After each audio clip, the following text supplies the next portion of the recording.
The Caitlin Clark effect is a real thing, and I'm not surprised that television ratings have dropped since she's been injured, and it's going to keep happening until she comes back. Not to say the league hasn't grown. I'm not saying that there aren't other players you could watch, like Nafisa Collier. I made an argument about her yesterday, saying that the media doesn't give her enough attention. She plays the game the right way. The Lynx are a great basketball team. I know they just lost to Seattle Storm last night, but Fee Collier has been the best player this regular season. There's no doubt about that. And she doesn't get enough buzz, I believe, because she's not with the same crowds and she doesn't say anything politically, and she just goes out there and hoops. And that's unfortunate because the league itself doesn't talk enough about basketball. They focus more on politics, focus more on race and gender wars, and they're not marketing their product well enough.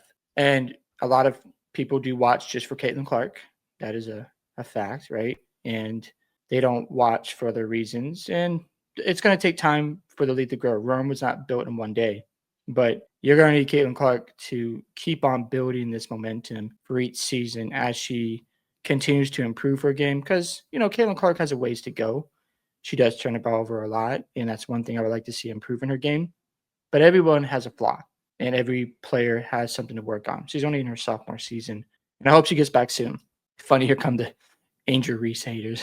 That's funny.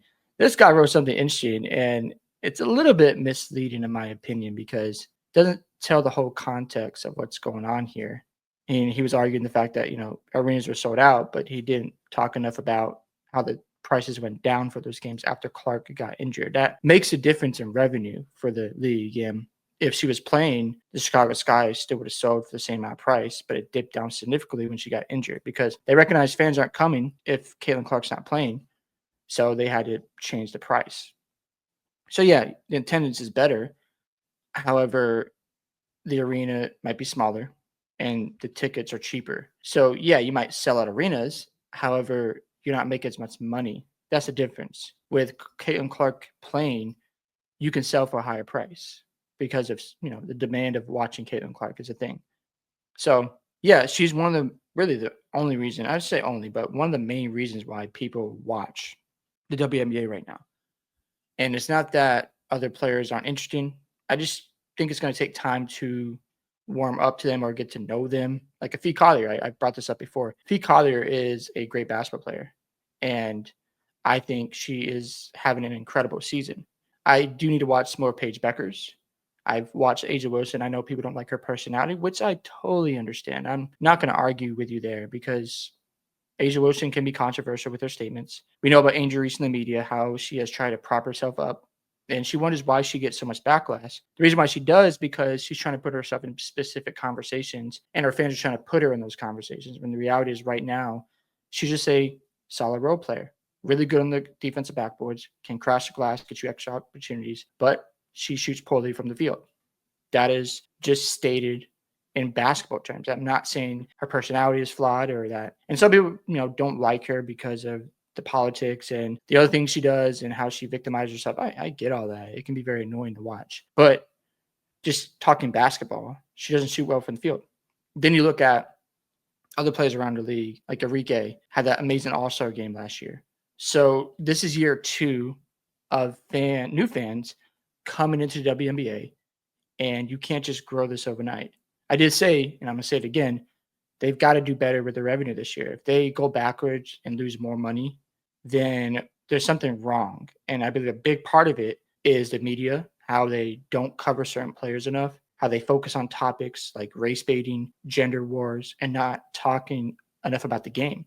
Like Sabrina Ionescu is one of the best guards out there, and Stewie and other players, I don't hear them enough because they want to focus so much on, we deserve our pay raise. You hear this from players.